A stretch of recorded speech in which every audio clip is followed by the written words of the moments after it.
Kia ora, local news for Wednesday the 4th of December.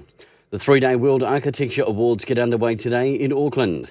Earlier this year, Martinborough's Waihinga Centre was shortlisted for a World Architecture Award, up against entries from the likes of Hungary, the UK, the US, and Iran.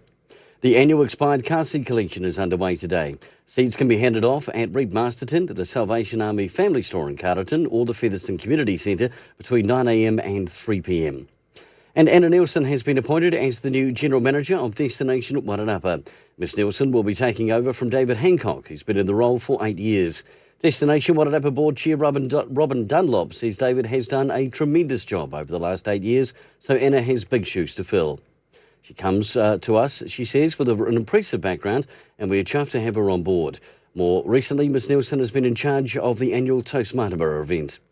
And in sports, St Matthew's Collegiate School First 11 cricket team head away this Friday to take on the rest of the country's top cricket sides. Earlier this year, the team won the Central District's regional finals in Palmerston North to qualify for the tournament. Kia ora, good morning. For local news and sport, I'm Brent Gare.